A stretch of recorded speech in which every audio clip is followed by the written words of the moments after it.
Morning student,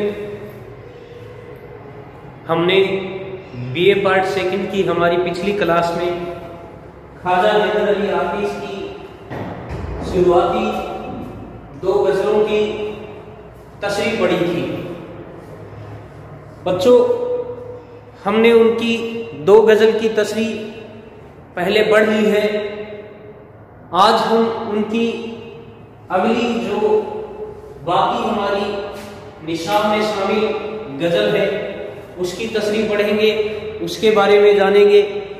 चलिए इस सिलसिले को आगे बढ़ाते हुए हम हमारे निशाब की ख्वाजा हैदर अली हाफिज की तीसरी गज़ल जला में समा की मानिंद उम्र भर खामोश, इसका तशरीह को पढ़ेंगे।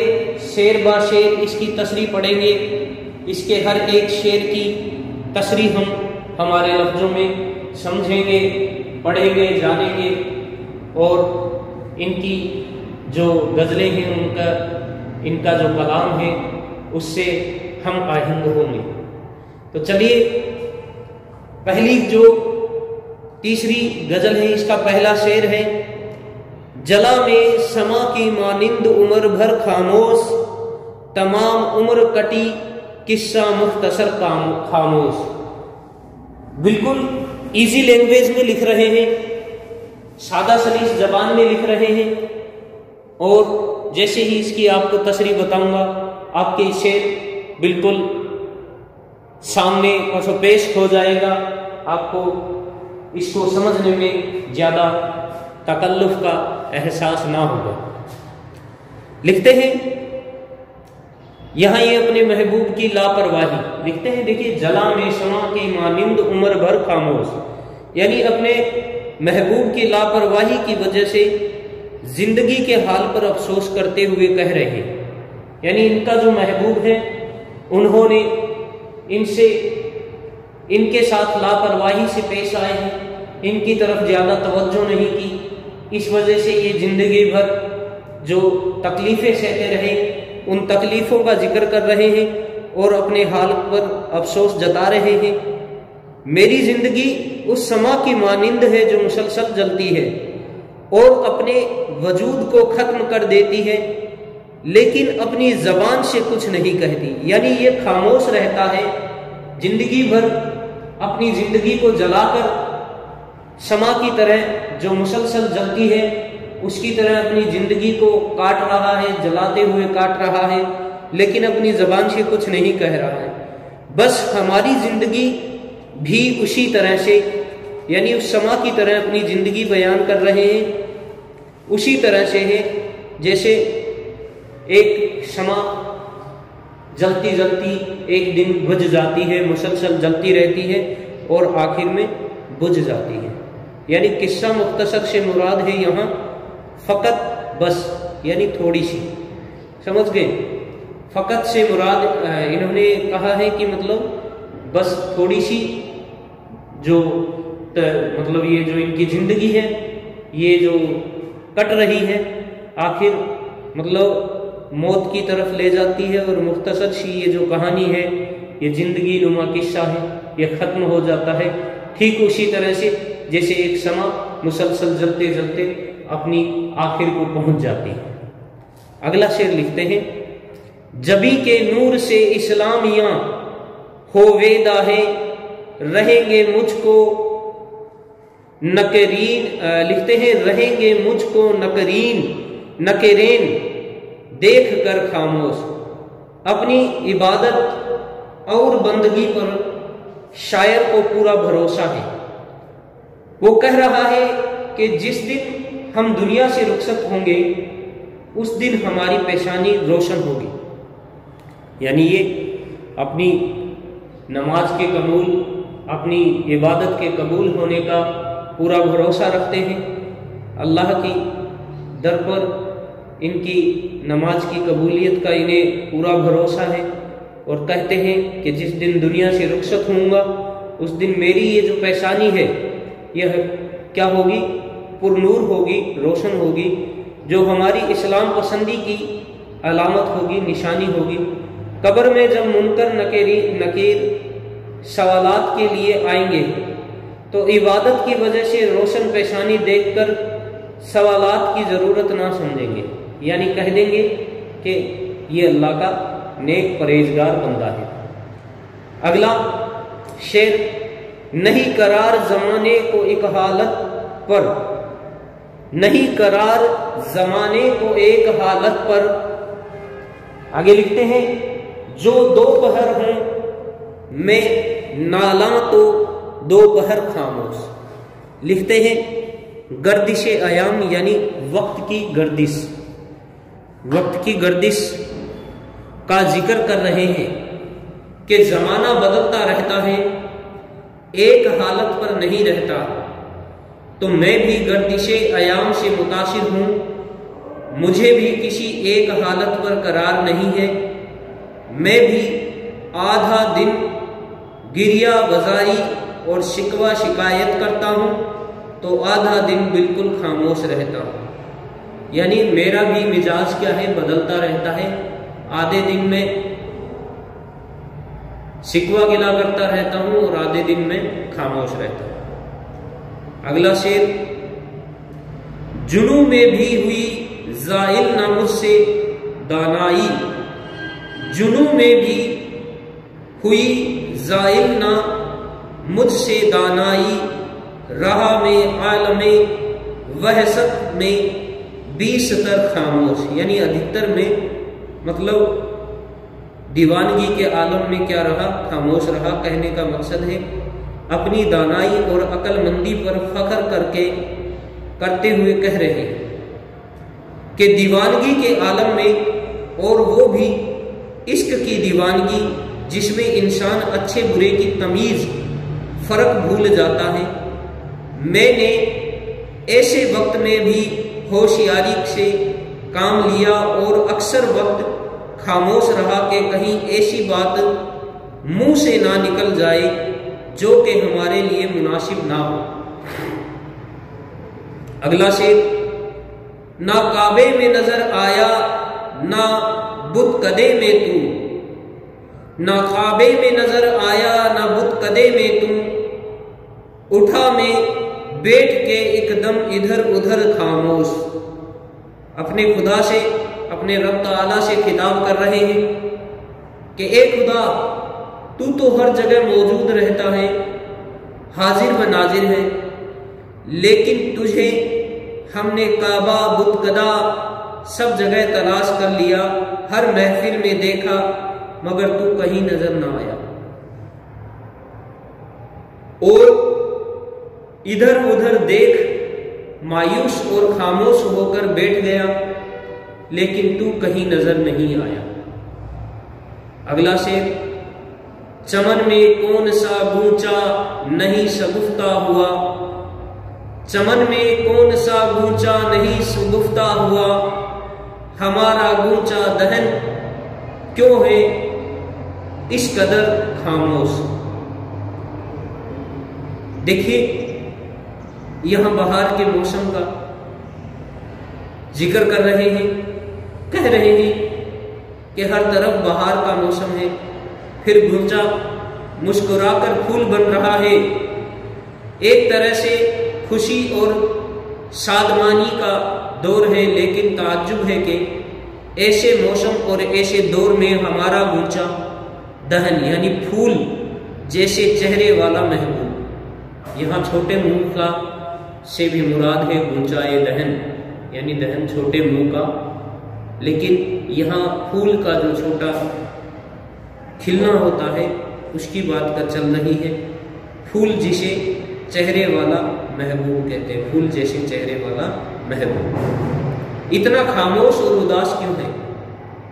अगला शेर, बुतों के दिल को दिखाऊं मैं अपने दिल की तरह, बुतों के दिल को दिखाऊं मैं अपने दिल की तरह, खुदा के कहर का रखता है मुझको डर खामोश। शायर इस बात का इकरार कर रहा है कि मैं भी इंसान हूं और उसके साथ साथ मुसलमान भी हूं, कि मुझे को खुदा का खौफ है कि मैं किसी के लिए तकलीफ का जरिया ना बनूं, अगरचा महबूब ने अपने जोरो सितम का निशाना मुझे बनाया, मैं चाहूं तो उसका बदला ले सकता हूं, लेकिन ये अमल इंसानियत के खिलाफ और गज़बे इलाही का सबब होगा, इसलिए मैं ऐसा ना करूंगा। बिल्कुल इजी सा शेर था, आराम से समझ में आने वाला शेर।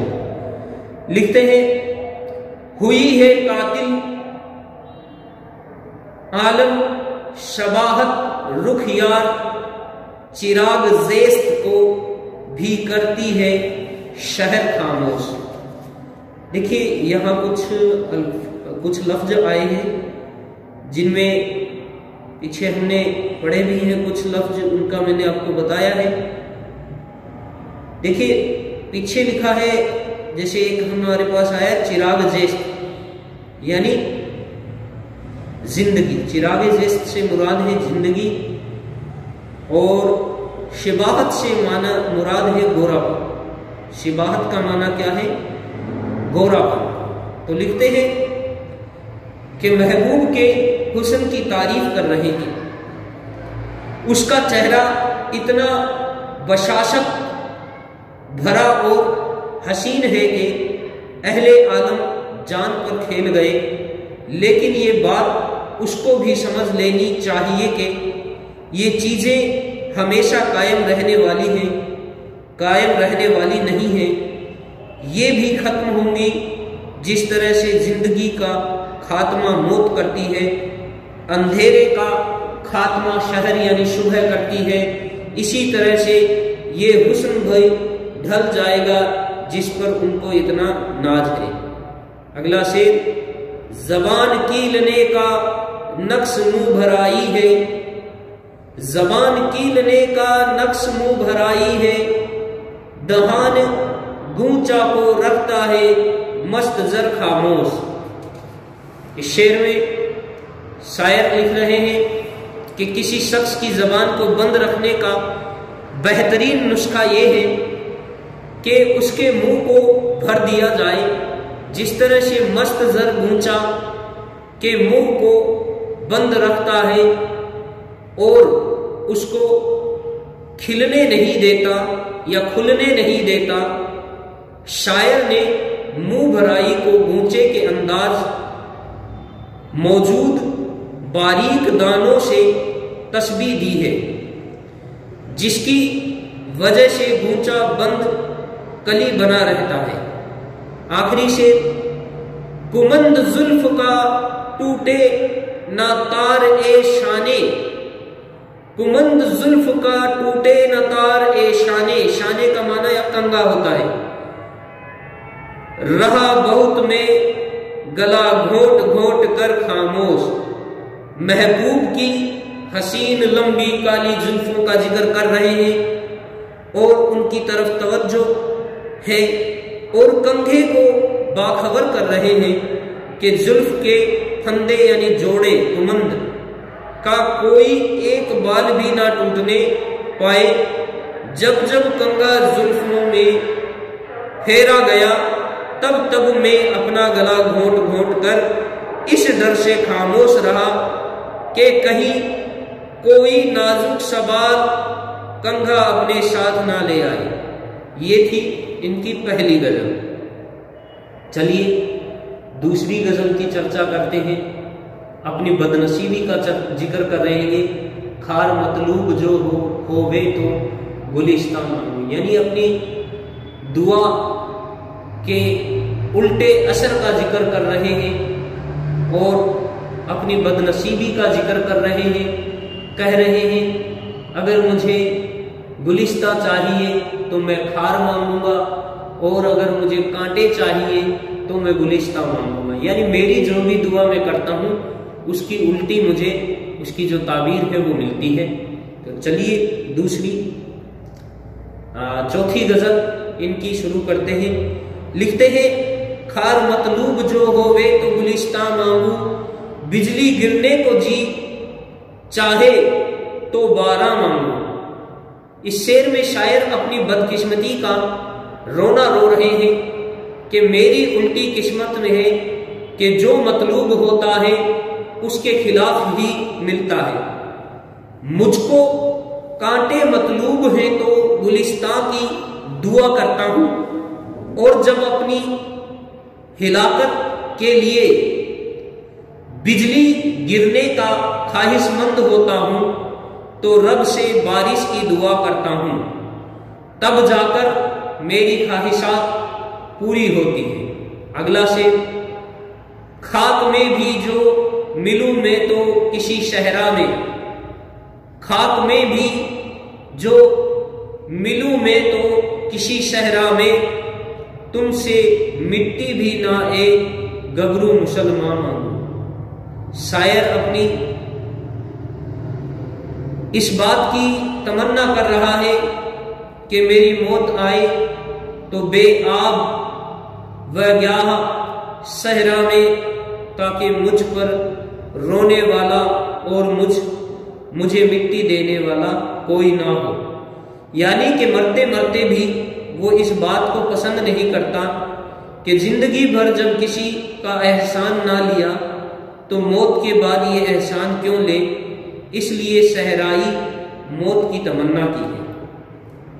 अगला शेर, बादशाही से फकीरी का है पाए पाला, बादशाही से फकीरी का है पाए पाला, बोरिया छोड़ के क्या तख्ते सुलेमा मांगू।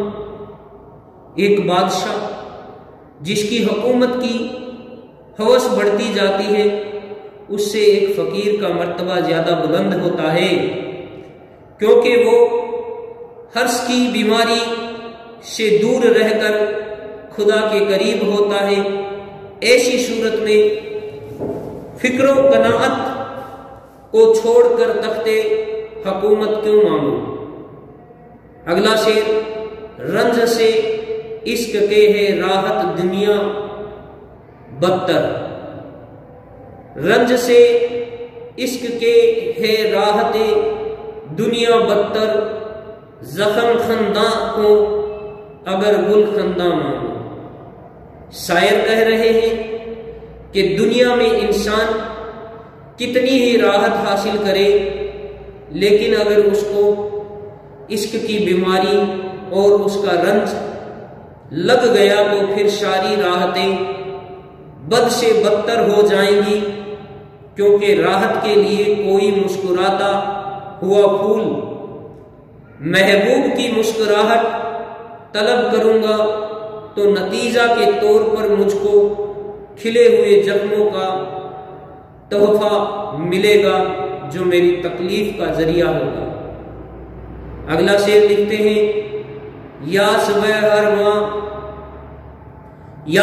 हर माँ हो जुल जो लोहे के चने भी तो चबाऊं, यासो हर माँ हो जो लोहे के चने भी चबाऊं, नेमते इश्क के काबिल लबो दंदा मांगू। इस शेर में शायर कह रहे हैं कि इश्क के इम्तिहान में नाकामी के बाद जो मायूसी और नाउम्मीदी होती है वो सख्त तरीन और मुसीबतों वाली होती है। शायर इस बात की दुआ कर रहा है कि अगर मुझे नाकामी मिल रही है तो फिर मैं खुदा से इस नाकामी में होने वाली तकलीफ को बर्दाश्त करने का हौसला और हिम्मत मांगूंगा, ताकि इस नेमते इश्क को हासिल कर सकूं। छठा शेर लिखते हैं, मिलती हो मांगने से बागे जहां की जो मुराद, मिलती हो मांगने से बागे जहां की जो मुराद, गुल से बुलबुल के लिए दामा मांगो। शायर अपने दिल को तसल्ली दे रहे हैं कि दुनिया में ख्वाहिश करने से ख्वाहिश पूरी नहीं होती है। अगर ऐसा ही होता तो फिर मैं सबसे पहले बुलबुल के लिए, खुद के लिए गुल यानी माशूक से दामन मांगूंगा, ताकि सुकून मयस्सर आ सके। अगला शेर, जामा जिस्म से रखने का नहीं दस्त जनू, जामा जिस्म से रखने का नहीं दस्त जुनू, पीरहन खाक में दीवाना अरिया मांगू। जुनू की ज्यादती और दीवानगी की वजह से अपने जिस्म से जामा बाकी ना रहेगा, इसलिए मैं बिला वजह पीरहन का तलबगार हूं। यहां देखिए लफ्ज इस्तेमाल हुआ है अरिया, यानी नंगा बेपरवाह, और लिखते हैं कि मतलूब नहीं है, यानी कहते हैं कि मैं दीवानगी में कहीं ऐसा ना हो कि सब कुछ जामा जो मेरा जिस्म पर जामा है वो ना बचे, इसलिए मैं बिला वजह यानी बिना वजह ही पीरहन का तलबगार हूं। अगला शेर, वक्तबाजों ने ज़बां को ये असर बख्शा है, तलखी मुर्ग मजा दे जो नमक दाम आमू। अपनी बदकिस्मती के लिए कह रहे हैं कि हमारे नसीब उल्टे हैं, कि सारे काम उल्टे होते हैं, इसी वजह से हमारी दुआ भी उल्टा ही असर दिखलाती है कि जब भी हमको नमकदानी की ज़रूरत महसूस होती है तो ना सिर्फ नमक बल्कि उससे भी शदीद कड़वाहट का एहसास होता है, गोया के मौत की कड़वाहट अपना एहसास कराती है। आखिरी शेर, कब से दर पर तेरे शाइल हूं आतिश की तरह, कब से दर पे तेरे शाइल हूं आतिश की तरह, वो मिले मुझको जो कुछ ऐश है खूबियां मांगू खूबा मांगू। खुदा से आजिज़ी भरी दुआ कर रहे हैं कि ए खुदा, मैं कब से तेरे दर पर अपनी कामयाबी की दरखास्त लेकर खड़ा हूं और मुझे तेरी जात से उम्मीद है कि नाकामी ना होगी, इसलिए तमाम महबूबों के महबूब बादशाह मेरी दरखास्त में जो मांगा गया है वही मुझको मिलना चाहिए ताकि मैं कामयाब हो सकूं। अगली जो गजल है, 5वीं गजल, देखिए लिखते हैं, मगर उसको फरेबे नरगिसे मस्ताना आता है, मगर उसको फरेबे नरगिसे मस्ताना आता है, उल्टी है सफ़े गर्दिश में जब पैमाना आता है। यहाँ अपने इश्क के नशे में चूर आशिक की दिल की कैफियत को बयान कर रहे हैं और कह रहे हैं कि जब नशे में होते हैं तो सारी सफ़े उल्टी दिखाई देती है। शायर अपने महबूब की नशीली आंखों की तारीफ कर रहे हैं कि उनकी आंखें ऐसी हैं कि मैखाने में जाने के बाद जाम और शराब की जरूरत नहीं हुई। उसकी आंखों को धोखा से ही जब वो गर्दिश में होती है तो तमाम सफ़े नशे में मस्त होकर उलट जाती हैं, गोया कि उसकी आंखों ने ही जाम और शराब का काम कर दिया। उनकी आंखों की से जो नक्शा चढ़ रहा है उससे बयान कर रहे हैं कि जितनी भी सफ़े हैं उस मैखाने में दिखाई देती है वो सारी उल्टी दिखाई देती है। खुशी से अपनी रुसवाई गवारा हो नहीं सकती, खुशी से अपनी रुसवाई गवारा हो नहीं सकती, गिरेबां फाड़ता है तंग जब दीवाना आता है। शायर कह रहा है कि दुनिया में कोई शख्स जानबूझकर अपनी रुसवाई और जिल्लत बर्दाश्त नहीं करता। ऐसा काम तो सिर्फ वही शख्स कर सकता है जो मोहब्बत के नशे में चूर हो, इश्क के नशे में चूर हो और उसको किसी बात का एहसास ना हो और उस दीवानगी में वो अपने तंग गिरेबां को तार तार कर दे। अगला शेर लिखते हैं, फिराक यार में दिल पर नहीं मालूम क्या गुजरी, फिराक यार में दिल पर न जाने नहीं मालूम क्या गुजरी, जो अश्क आंखों में आता है सो बेता याद आता है। यानी जो बीता हुआ पल है वो याद आता है जब आंखों में। देखिए यहाँ फिराक का माना है जुदाई और वसाल होता है मिलन। तो यह फिराक के बारे में बयान कर रहे हैं। महबूब से वशाल के बाद फिराक यानी जुदाई होने पर हमारे दिल पर क्या गुजरी ये खुद हमको मालूम नहीं है। इसका सही अंदाजा तो सिर्फ वही दिल बता सकता है जो इस सदमा में है। बस जब भी हमारी आंखों में आंसू आते हैं तो हमारे माजी के सुनहरे वर्क मुलाकात के दिन हमारी आंखों के सामने घूमने लगते हैं। यानी शायर ने अपनी पिछली जो मिलन के दिन थे, जो मुलाकात के दिन थे, उनको याद करके शायर बयान कर रहे हैं और अब अपनी आंखों में जब आंसू आते हैं तो वो दिन याद आ जाते हैं। अगला शेर लिखते हैं, तलब दुनिया को करके,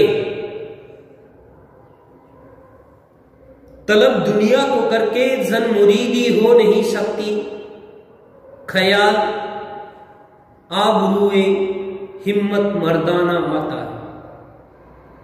अपनी जिंदगी को दुनिया के मुताबिक बसर करने को जन मुरीदी यानी औरत का मुरीद होने के बराबर समझते हैं और इस चीज को वो पसंद नहीं करते क्योंकि खुदा ने मर्द बनाया है और मर्द वो है जो दुनिया को अपने मुताबिक ढाल ले। ये ख्याल जहन में आता है, इसलिए हम दुनिया के पीछे चलना पसंद नहीं करते। मर्द हमेशा आगे रहता है। अगला शेर, हमेशा फिक्र से या आशिकाना शेर ढलते हैं, हमेशा फिक्र से या आशिकाना शेर ढलते हैं, ज़बां को अपनी बस एक हुस्न का अफसाना आता है। आतिश कह रहे हैं कि मुझे हमेशा अपने महबूब का ही ख्याल रहता है और उसी की फिक्र और गुफ्तगू रहती है, तो जहन में इश्क या अशआर ही ढलते हैं। गोया कि हमारी ज़बान पर सिर्फ हुस्नो इश्क की बातें ही रहती हैं जो कि अशार की शक्ल में जाहिर होती हैं, जो हमारी मोहब्बत को जाहिर करने वाले होते हैं। अगले शेर में लिखते हैं शायर,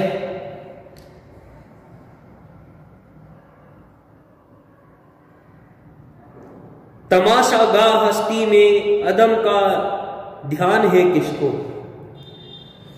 तमाशागाह हस्ती में अदम का ध्यान है किसको, किसे इस अंजुमन में याद खलवत खाना आता है। इंसान की आदत की तरफ इशारा कर रहे हैं कि इस दुनिया में आने के बाद हर शख्स ये भूल जाता है कि उसको एक दिन मौत भी आएगी। वो तो इस दुनिया की महफिल में इतना खो जाता है कि उसको पता ही नहीं चलता कि एक दिन ये महफिल छोड़कर तन्हाई के घर कब्र में हमेशा के लिए चले जाना है।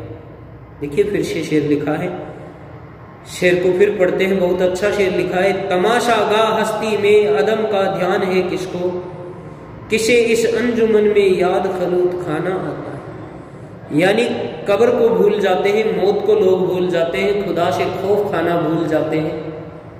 खुदा का खौफ दिल में नहीं रहता, दुनिया की दिलचस्पी बढ़ती जाती है और दुनिया से मोहब्बत होती जाती है, इंसान खो जाता है, उसे मौत का ध्यान ही नहीं रहता, उसको भला कब कब्र का ध्यान आता है। 7वां शेर, सबा की तरह हर एक गैरत गुल से है अलग चलते, सबा की तरह हर एक गैरते गुल से है अलग चलते, मोहब्बत है सरोशत अपनी हमें याराना आता है। आतिश कह रहे हैं कि हमारी फितरत व आदत में कुदरत ने मोहब्बत रखी है और वो सिर्फ मोहब्बत की ही जबान समझती है, इसीलिए हम बादे सबा की मानिंद हर एक गुल से जो हमारी इस मोहब्बत पर रश्क करता है अलग चलते हैं, ताकि हमारी इस आदत में कोई कमी ना हो। 8वां शेर लिखते हैं, ख्याल आया है आईना का मुंह उसमें वो देखेंगे, ख्याल आया है आईना का मुंह उसमें वो देखेंगे, अब उलझे बाल सुलझाने की खातिर शाना आता है। यहां देखिए शाना फिर से लफ्ज इस्तेमाल किया है, कंघा, यानी उलझे हुए बालों को सुलझाने के लिए कंघे का इस्तेमाल करते हैं। ख्याल आया है आईने का मुंह और उसमें वो देखेंगे अपना मुंह। लिखते हैं इस शेर में महबूब के खुद नुमाई की तरफ इशारा कर रहे हैं कि उनको अपने श्रृंगार का ख्याल आया है, जिसकी वजह से वो आईना तलब कर रहे हैं कि अपने आप को संवार सके, चेहरे के साथ साथ परखम जुल्फ को सुलझाने के लिए कंघा भी तलब कर रहे हैं कि मुकम्मल तौर से अपने आप को संवार सके। 10वां शेर लिखते हैं, अताब व लुत्फ जो फरमाओ हर सूरत में राजी हैं, शिकायत से नहीं वाकिफ हमें शुक्राना आता है। आतिश कह रहे हैं कि हमको तो सिर्फ तुम्हारी खुशी मतलूब है, इसलिए हमने अपने आप को तुम्हारे हवाले कर दिया है कि तुम जो चाहो सलूक करो, चाहे लुत्फो मेहरबानी करो या जो जोरो सितम, हम किसी भी बात की शिकायत नहीं करेंगे, बस तुम्हारा शुक्रिया ही अदा करेंगे कि शुक्र है तुम्हारी तरफ से कुछ तो मिल रहा है। यानी शायर चाहते हैं कि हमें महबूब की तरफ से कुछ ही मिले, चाहे अताब मिले यानी जोरो सितम ही क्यों ना मिले, यानी मोहब्बत ना सही जोरो सितम ही मिले, हमें मंजूर है और हम शुक्रगुजार हैं हमारे महबूब के कि उन्होंने हमें कुछ तो दिया कम अज कम, चाहे फिर वो भला मोहब्बत की जगह जोरो सितम ही क्यों ना हो। ये थी ख्वाजा हैदर अली आतिश के कलाम, उनकी जो हमारे निशान में शामिल गज़लें हैं उनकी तशरीह। कल हम ख्वाजा हैदर अली आतिश की कलाम की खसूसियत के बारे में पढ़ेंगे, उनके शायरी के, उनके कलाम की खासियत को बढ़ेंगे। आज हमारा आज का ये टॉपिक यहीं इख्तिताम पर पहुंचता है। शुक्रिया।